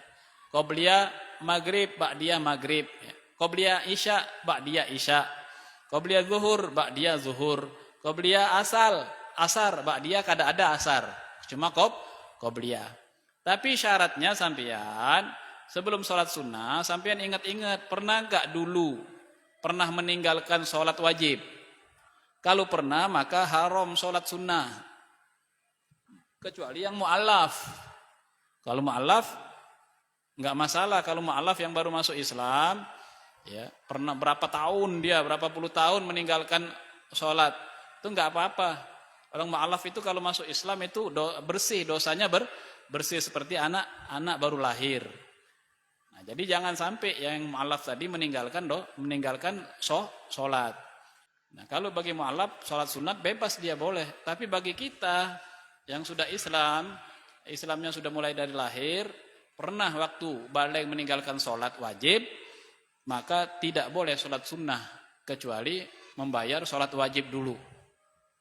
Caranya, sampean sholat wajib, ya, habis sholat wajib maghrib, kemudian mengkodok maghrib, baru sholat sunnah ba'diyah. Sholat isya, mengkodok isya dulu, baru sholat sunnah ba'diyah. Atau sholat sunnah qobliyah dulu boleh, enggak apa-apa. Yang penting sudah ada niat mau mengkodok isya.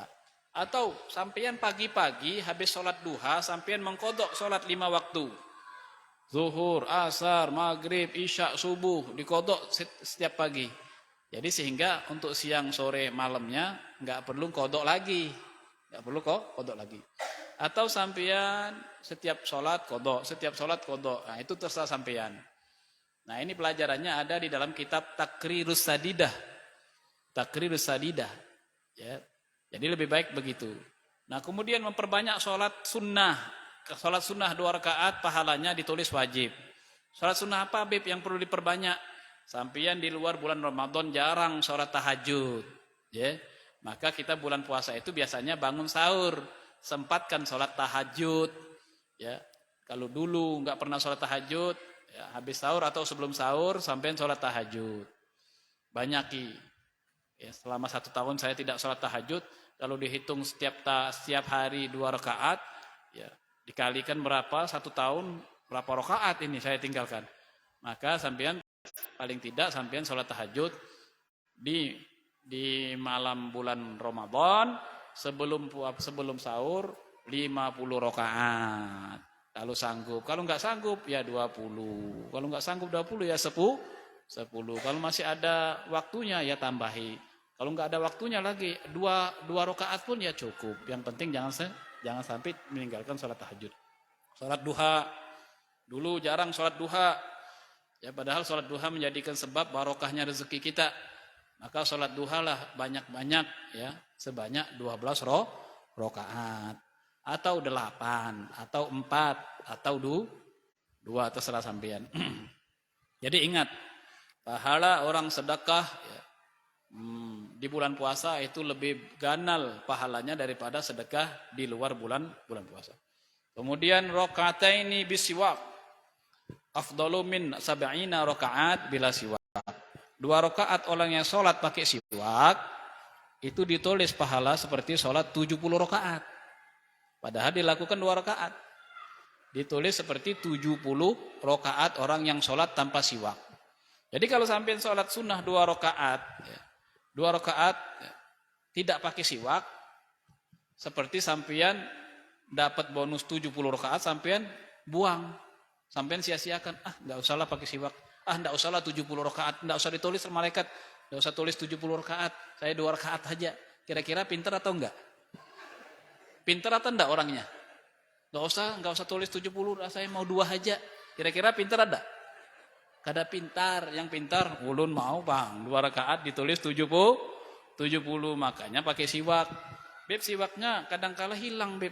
Memang siwak ini menyakitkan setan. Setan ini paling senang menyembunyikan, membuang siwak. Karena setan paling kada ketuju lawan siwak, sebab pahalanya ganal. Sering hilang memang siwak. Maka itu kalau nukar siwak jangan sebutin. Paling tak 5 gitu kan. Kalau ada orang berjual siwak. Mun kada ada siwak darurat pakai sorban. Nah, pakai sorban niatkan untuk siwak. Ya. Umpama ada orang jual siwak, kena pakai sorban aja. Nah, itu ngarannya apa? Ngarannya apa itu? Pintar atau kada pintar? Kada pintar. Mau ada orang siwak ada kok pakai sorban aja. Nah, begitulah amalia-amalia yang perlu kita amalkan. Kira-kira mau dilanjut nggak ini? Hah? Bujuran.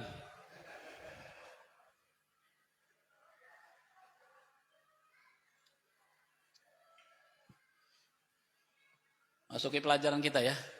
Ini masalah bab puasa sudah. Mudah-mudahan ya kita diberikan oleh Ta'ala kesehatan, dimurahkan rezeki, kawak mengamalkan ibadat puasa sempurna seperti puasa ibadatnya para nabi, para orang soleh. Malamnya berpuasa di toko kita, kada ada orang menukar baca Al-Quran, baca zikir, sholawat. Malamnya kita tadarus ya, baca tadarus. Kalau baca tadarus harus mencari salah satu seseorang yang memperhatikan bacaan kita, yaitu orang yang tahu lawan tajwid. Jadi tadarus umpama ada orang yang masih belajar baca Al-Quran, 1 baris pun kada apa-apa juga. Yang penting dia membaca. Tidak harus 1 lembar pian, bilian 1 lembar. Umpama dia berat bacanya, 1 baris pun kada apa-apa juga. Yang penting umpat, karena dilanjutkan yang lancar. Yang lancar 1 lembar, 2 lembar boleh. Yang kada lancar 1 baris saja gin. Yang penting umpat. Nah, di antara tadarus itu setelah sholat tarawih ya menghidupkan malam Ramadan dengan tadarus itu paling bagus. Kemudian cari salah satu ustadz yang bisa, yang kawak, yang pintar tajwid. Jika umpama ada bacaan yang kurang pas, diluruskan.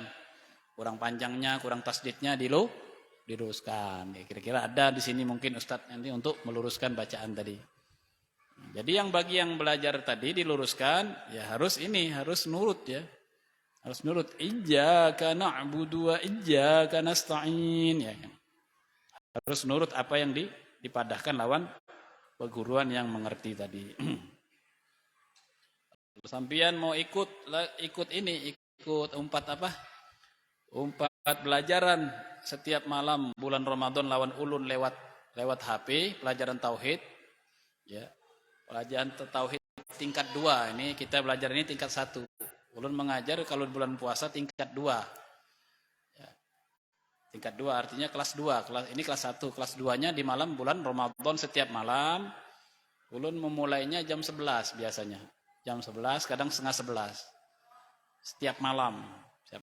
Kalau sampean mau umpat mendengarkan, tinggal menghubungi disambungkan di HP di sini, ikut mendengarkan kajian tauhid di setiap malam bulan puasa.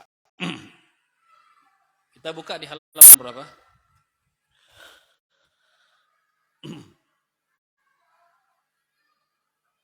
Halaman 6 di sifat wahdaniyat. Bismillahirrahmanirrahim. Radhiyallahu ankum wa ta'ala amrakum fi kamal sihhal afiyah. Qala al-mu'allif rahimahullah ta'ala wa nafa'ana bihi wa bi 'ulumihi barakatihi fid dharain amin ya rabbal alamin. Wahdaniyat, sifat Allah Ta'ala wahdaniyat.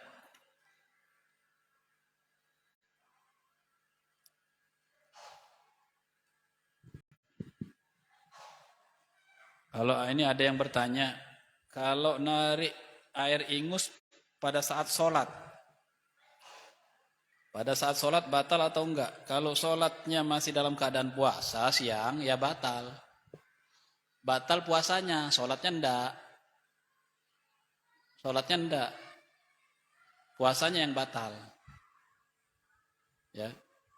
Kalau sholatnya maghrib, isya kan sudah buka puasa. Ingus keluar, ditarik kembali. Tidak batal lagi, soalnya sudah buka puasa. Dan juga ngapain juga ditarik-tarik. Enakan dielap saja. Ya kan, dielap bawa sapu tangan. Kalau kita flu, bawa sapu tangan. Apalagi sholat tarawih ini kan, Masya Allah, sholat tarawih sampean asik, nikmat orang sholat tarawih ini. Seperti para anbiya, wal mursalin, seperti para aulia. Orang di Hadramut itu sholat tarawih sampai sahur, Bang.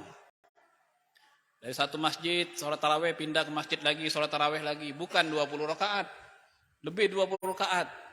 Ambil sana berapa rakaat, pindah lagi. Sampai ke berapa puluh rakaat. Orang sholat tarawih di Hadramut itu. Bismillahirrahmanirrahim. Nah, kalau ingus tadi sholatnya siang, sholatnya tidak batal, tapi puasanya batal. Kalau ingus tadi keluar di maghrib, sampean sudah buka puasa, maka puasanya tidak batal karena sudah buka, sholatnya juga tidak batal.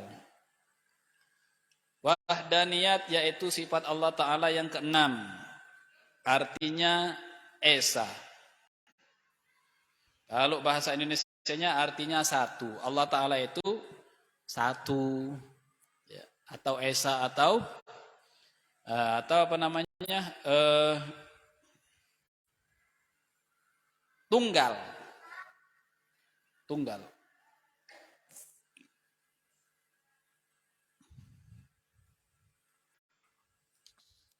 Artinya esa zatnya, esa sifatnya itu nanti dulu. Artinya wahdaniyat itu adalah esa. Artinya tunggal. Sampean boleh catat namanya wahdaniyat itu la tsaniyalahu. Tidak ada yang menduai, boleh dicatat itu. Dan artinya wahdaniyat itu ada lagi namanya ada muta'addud. Tidak berbilangan. Ulun ulangi, artinya wahdaniyat itu la tsaniyalahu, tidak ada yang menduai. Dan ada muta'addud, tidak berbilangan. Ya. Satu itu menurut sampean itu adalah jumlah bilangan apa bukan? Jawab, kalimat satu itu adalah jumlah bilangan atau bukan satu? Bu, Pak, satu ini bilangan apa bukan? Bilangan. Sebab apa? Sebab bisa ditambah, bisa dikurang. Satu dikurang, satu habis kan? Satu ditambah satu, dua. Makanya di sini dijelaskan wahdaniyat itu ya, ada muta'addud. Satunya Allah Ta'ala itu satu yang bukan bilangan. Jadi kayak apa nih? Kita mau mengatakan Allah itu satu. Ya yang penting satu ini kan hanya isyarat. Tapi yang penting kita paham. Sampai mau begini pun tidak apa-apa. Allah satu, nggak apa-apa. Yang penting paham. Atau orang yang membaca la ilaha illallah kadang telunjuknya ditarik ke atas. La ilaha illallah. Takoni wahdaniyat, paham kada? Satu tuh. Maksudnya kayak gini tuh. Takoni wahdaniyat, paham kada ikam? Pian. Apa artinya ini? Allah Ta'ala satu, Pang. Satu yang kayak apa? Ya satu yang kayak ini. Berarti kada paham wahdaniyat. Kalau satu yang kayak ini, Pange, ujar guru kami, ini satu yang berbilangan. Sedangkan satunya Allah Ta'ala itu satu yang tidak berbilangan. Terus kayak apa? Ya sebutkan satu yang tidak berbilangan. Kalau satu yang berbilangan, itu kawa ditambah, kawa dikurang. Sedangkan Allah kada kawa ditambah, kada kawa dikurang. Ada orang la ilaha illallah kan kalau menunjuk kalau. Nah kalau orangnya paham kada apa-apa. Kalau orang kada paham ya salah, Bang. Kalau orang yang paham kada usah satu pun gini pun kada apa-apa. La ilaha illallah. Allah tuh tiga kah? Kada. Allah tuh yang bersifatan wahdaniyat, fi zat, fi sifat, fi af'al ada tiga. Maknanya wahdaniyat itu ada tiga. Oh kayak itu kah? Berarti paham. Makanya itulah bedanya orang yang paham sama yang kada. Yang kada paham walaupun satu kayak ini la ilaha illallah tetap aja salah. Yang paham la ilaha illallah. La ilaha illallah. Maksud pian apa ini? Tidak ada Allah Ta'ala yang lima kah? Allah tuh lima kah? Bukan. Ini ngarannya kumumul khomsah. Kumumul khomsah ini pecahan daripada wahdaniyat pemahamannya. Apa itu kumumul khomsah? Kamuttasil fi zat, kamunfasil fi zat, kamuttasil fi sifat, kamunfasil fi sifat, kamunfasil fi af'al. Itu penjabaran makna daripada wahdaniyat. Hanyar tahu nonsen beriman sampeyan mun kada tahu lawan kumumul khomsah. Nonsen beriman sampeyan mun kada tahu lawan wahdaniyat fi zat fi sifat fi af'al. Sarik orangnya. Ulun kada beriman kah? Maka dari itu orang yang kalunya dipadahkan kada beriman kayak ulun nih orang awam ya. Jika ada orang mengatakan pian kada beriman bib pasti sarik. Itu sudah menjadi apa? Sudah menjadi apa? Namanya sifat manusia. Ya, kalau dikatakan bodoh pasti sarik. Ikam kada beriman sarik. Ulun umpama ada orang mengatakan kada beriman sarik. Tapi jika disarik yang sarik tadi, ulun sarik tadi, jika ditakoni wahdaniyat kada paham, ditakoni kumumul khomsa penjabaran wahdaniyat kada paham, berarti nonsen. Beriman nonsen walaupun sarik ya tetap tidak beriman. Jadi bagi orang yang ingin selamat hatinya, ingin selamat, ingin paham lawan Allah, diapakan saja lawan gurunya ya nurut. Mau dikatakan apa? Bahlul kah? Tahu bahlul Ben? Itu bahlul itu bahasa Arab. Ya bahasa kitanya bungul ikam ini dipadahkan kan paham. Inggih guru. Bagi orang yang mencari ridho guru supaya ilmu tadi masuk ke dalam hati. Dimamai oleh gurunya, ikam ini yang betul begini. Nurut. Nah, nurut itu selamat. Itu ada kaidahnya. Orang yang nurut itu selamat ya jika diberi pelajaran. Ya, orang nurut itu selamat. Itu namanya juhul basit. Juhul basit, orang yang kada paham tapi nurut. Tapi terkadang sifat manusia kalau dikatakan kami ini bodoh, pasti marah. Kalau orang mau belajar, ingin tahu, betul-betul ingin tahu kebenaran, walaupun dikatakan bodoh kah, sampai dikatakan anjing, dikatakan kalep, babi apa. Itu sampean belum ketemu ya sama guru-guru kayak gitu. Saya sudah. Kalau ketemu guru itu takut nunduk. Kalep, sini kalep. Dipanggil anjing. Anjing sini. Iya guru. Anjing. Kita kada tahu yang dilihat oleh guru ini apa. Saking kita kada paham lawan Allah, bentuk kita ini berubah menjadi anjing. Kita dipadahkan seperti itu lawan guru untuk mengobati hati kita supaya jangan menjadi orang sombong. Sampai belum ketemu ya guru-guru itu. Kalau saya sudah. Tapi alhamdulillah saya nggak marah, senang. Karena kita mau mencari ilmu. Kalau sampean kira-kira marah nggak? Hah? Itu tes mental itu, tes mental. Saya sudah ketemu guru-guru kayak gitu. Ditempeleng, dipukul sudah pernah itu. Tapi yang penting dapat ilmu. Kadang-kala marahnya seorang arif billah itu rahmat. Marahnya seorang yang arif billah mengenal Allah itu adalah rahmat. Sariknya orang yang arif billah kepada muridnya itu rahmat. Rahmat bagi murid tadi. Sehingga murid tadi bisa menjadi paham. Kalau ulun kada pang sarik-sarik ada.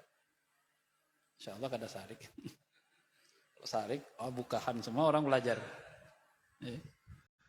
Wahdaniyat tadi sudah ya, paham ya?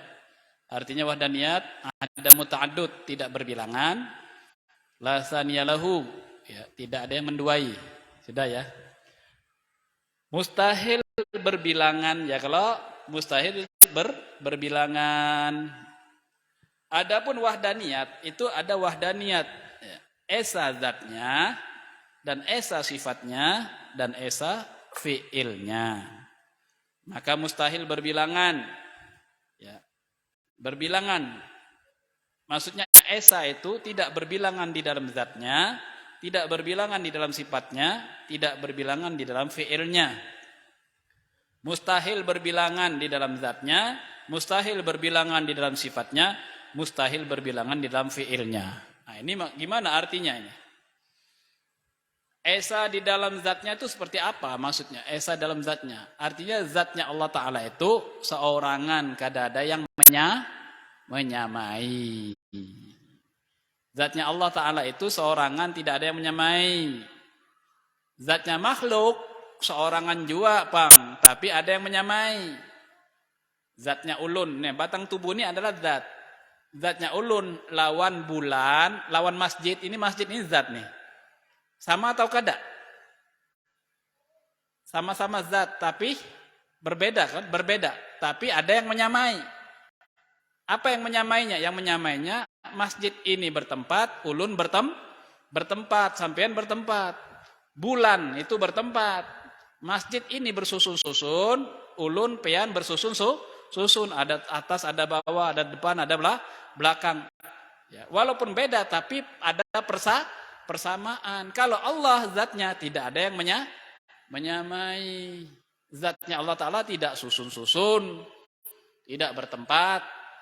Maka tadi dikatakan bahwasannya la ilaha illallah al-mawjud fi kulli zaman.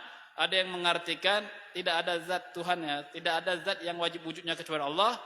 Al-mawjud fi kulli zaman, dia wujud di setiap zaman, itu salah. Allah wahdaniyat kok. Kalau wujud di setiap zaman berarti tidak wahdaniyat. Berarti banyak. Yang namanya wahdaniyat tidak wujud di setiap zaman. Di setiap zaman itu tidak lepas dari pandangan Allah, maksudnya kayak itu.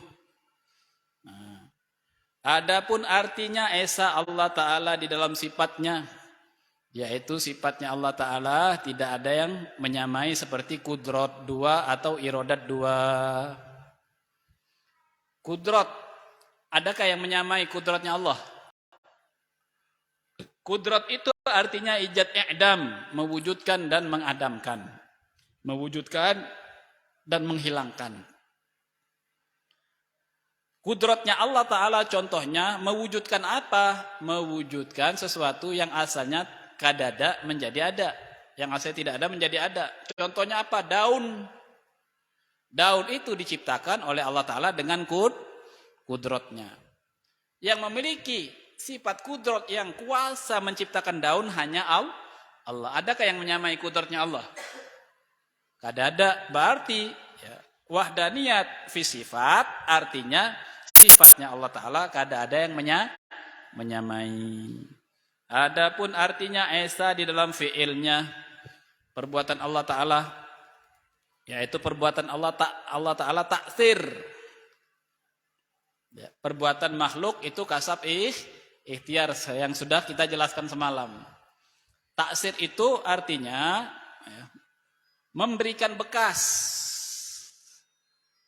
Hanya fi'il Allah Ta'ala saja yang kawa memberikan bekas. Selain fi'il Allah tidak ada yang bisa memberikan bekas. Saya kasih contoh perbuatan yang tidak bisa memberikan bekas. Ya. Perbuatan yang tidak bisa memberikan bekas. Saya contohkan langsung yang gampang langsung bisa dilihat. Ketika tangan ulun mengangkat gelas. Mengangkat gelas ini. Hakikatnya yang mengangkat gelas ini adalah Allah. Kenapa sebabnya? Sebab tangan ulun ini adalah makhluk. Dan ulun juga makhluk. Dan tidak punya kudrot. Dan tidak bisa memberikan bekas kawa mengangkat ini kada kawa. Yang kawa mengangkat ini hanya Allah, hanya fiilnya Allah. Makanya di dalam kalimat para alim ulama tersebut selalu mengatakan la fi'la illallah. Tidak ada perbuatan kecuali Allah. Walaupun dengan perbuatan kita tetap la fi'la illallah. Tidak ada perbuatan pang kecuali Allah. Maksudnya kada ada yang kawa mengangkat banyu ini pang kecuali Allah. Sebab Allah yang kawa memberikan bekas, yang kawa mengangkat ini. Kita kada kawa. Tangan kita kada kawa pang mengangkat ini kada kawa. Nah, itulah ngarannya tadi. Di situ kepahaman di situ diambil daripada la ta'thirah li syai'in minal kainati bi quwwatihi, la ta'thirah li syai'in minal kainati bi tab'ihi. Artinya la ta'thira li syai'in, kada kawa memberikan bekas dari sesuatu makhluk ya, biquwatihi dengan zatnya, dengan sifatnya si makhluk. Sifatnya tangan nih kuat, bertenaga. Tenaganya tangan ini, tangan kita ini kada kawa memberikan bekas kawa mengangkat banyu. Itu ngarannya la ta'thira li syai'in minal kainati biquwatihi. Yang kedua, la ta'thira li syai'in minal kainati bi tab'ihi. Artinya la ta'thira li syai'in minal kainati bi tab'ihi, kada ada yang kawa memberikan bekas kepada sesuatu makhluk pun ya, bi tab'ihi dengan zatnya. Dengan zatnya. Tangan ini zat lah. Zat ini, zat tangan ini kada kawa memberikan bekas, kawa mengangkat banyu. Maka nonsen orang mengatakan dirinya beriman, mun kada paham lawan la ta'thira li syai'in minal kainati bi quwwatihi, la ta'thira li syai'in minal kainati bi tab'ihi, mengaku iman itu mustahil orang beriman mun kada paham la ta'thira ini. Makanya alhamdulillah ulun pian dianugerahkan ilmu pang kita oleh Allah Ta'ala. Ulun dianugerahkan ilmu, digerakkan oleh Allah Ta'ala ikhtiar belajar lawan guru-guru, digerakkan oleh Allah Ta'ala menyampaikan lawan pian-pian digerakkan untuk hadir, untuk umpat belajar. Ini adalah kepahaman yang sangat larang dan sangat mahal dan sangat istimewa. Ini kepahaman luar biasa. Yang ulun rasakan ini luar biasa. Sampai kalau ingat ini menangis kadang, ya Allah, jika ulun kada paham ini kayak apa iman ulun ini. Kayak apa mau menjaga iman, sedangkan iman masih kada paham. Ya. Mun imam kada paham, kada kawa dijaga bang. Mun kada kawa dijaga kayak apa matinya. Mati membawa iman kayak apa membawa iman, imannya kada ada. Masya Allah, ini kuat ini bang. Luar biasa ini. Iman kada ada, mau mati membawa iman. Hidup membawa iman saja, sholat hanya kadang-kadang lupa kepada Allah Ta'ala. Ya kan? Sholat saja kadang lupa kepada Allah. Yang diingat HP, yang diingat hutang piutang, yang diingat hitungan dagangan, yang diingat hayalan-hayalan. Mau minta doa, mudahan mati bawa iman, mudahan mati bawa iman. Guring saja kita kadang kawa membawa iman, apalagi mati. Nah, mudah-mudahan dengan keterangan yang sedikit ini bermanfaat bagi ulun, bagi kita semua fid dunya akhirah. Amin ya rabbal alamin. Maka dari itu banyak-banyaklah ibadat. Kesempatan kita diberi oleh Allah Ta'ala umur di bulan puasa. Sebabkan ada satu hadis Nabi besar Muhammad SAW yang terakhir ini yang ulun sampaikan, ya, yaitu waqala Rasulullah SAW, man fariha lidukhuli Ramadan haramallahu jasadahu minan niran. Barang siapa yang senang gembira hatinya bakal kedatangan bulan Ramadan, ya, haramallahu jasadahu minan niran, diharamkan batang tubuhnya dari api neraka. Senang pang kita nih mau kedatangan bulan Ramadan. Senangnya oleh apa? Oleh karena apa? Oleh karena di bulan Ramadan banyak, ya, Allah Ta'ala membagikan pahala banyak. Allah Ta'ala banjirkan pahala di bulan Ramadan. Allah Ta'ala banjirkan rahmatnya di bulan Ramadan. Siapa yang kadang mau berebutan? Siapa yang kadang mau ketujuh senang masuk ke bulan Ramadan, sampai sahabat sendiri banyak yang meminta mudahan semua bulan ini jadikan bulan Ramadan. Karena apa? Karena banyak pikiran. Pikiran apa? Bukan pikiran pengen sugih, bukan kepinginan pengen apa-apa, kepikiran dosa banyak, hijabnya banyak, kepikiran mati membawa iman kada. Mun di bulan puasa ini pahala terus, guring aja pahala. Pengen guring di bulan puasa pahala. Tapi jangan guring terus satu hari 24 jam guring terus, jangan. Biar HP pahala. Iya, tapi ya kalau pas waktu sholat ya bangun. Ini guring hanya 24 jam sholat kada. Ya jangan-jangan orang gelisah, ini guring kok kada bangun-bangun. Jangan-jangan innalillah. Ya, kalau guring dapat pahala coba. Maka dari itu para sahabat senang sekali datangnya bulan Ramadan.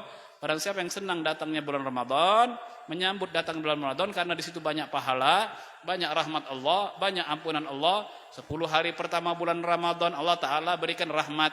10 hari kedua di bulan Ramadan Allah Ta'ala berikan ampunan. 10 hari ketiga di bulan Ramadan itqun minan nar, sidin tadi dicatat sebagai hamba Allah yang bebas, selamat dari api neraka. Tapi banyak juga pang, ya, orang ini senang datang bulan Ramadan. Kenapa? Dagangan laris. Senang benar datang bulan Ramadan, semangat benar berjualan. Mulai menyetok barang, mulai menyetok ini. Kada apa-apa, boleh, kada apa-apa. Tapi nomor 2, ya, di samping kita berdagang, puasa ya tetap, ibadat ya tetap ditingkatkan gitu loh. Jangan sampai kita sibuk dengan berdagang, berusaha, berbisnis, sampai-sampai di bulan Ramadan tertinggal sholat, tertinggal baca Al-Quran. Sampean baca Al-Quran di bulan Ramadan, kada sawat ulun, hanya membaca Yasin aja, masih untung membaca Yasin. Kadang-kala orang kada sawat lagi membaca Al-Quran sampai sibuknya dengan toko, dengan dagangan. Nah, jangan sampai berdagang kada apa-apa, tapi di bulan puasa khusus tingkatkan ibadat kita. Mari kita menyambut bulan Ramadan dan ingat-ingat bahwasanya mudahan kita panjang umur di bulan Ramadan. Allah Ta'ala mengampuni segala dosa dan kekurangan kita. Kita mengadukan nasib kepada Allah Ta'ala di bulan Ramadan. Nasib kita banyak sekali di bulan Ramadan. Nasib akan mendapatkan rahmat, nasib akan mendapatkan bonus rahmat, bonus ampunan Allah. Bonus ampunan Allah ada di bulan Ramadan. Bonus rahmat Allah ada di bulan Ramadan. Bonus ridha Allah ada di bulan Ramadan. Maka kita minta sampaikan umur kita di bulan Ramadan dan senang menyambut bulan Ramadan dengan membacakan syair, mengingat-ingat bahwasanya dosa kita banyak. Kemudian mengingat-ingat bahwasanya, ya, tidak ada yang bisa memberikan pertolongan, ya, ampunan kepada kita kecuali Allah, dan tidak ada yang bisa memberikan syafaat kita selamat dunia akhirat kecuali syafaat dari junjungan Nabi besar Muhammad sallallahu alaihi wasallam. Jadi kita ulun membacakan syair Ramadan, nanti sampean mengumpati ulun, ya. Ingat-ingat bahwasanya kita senang di bulan Ramadan ini karena seperti kita mau memperoleh lebih daripada gunung emas.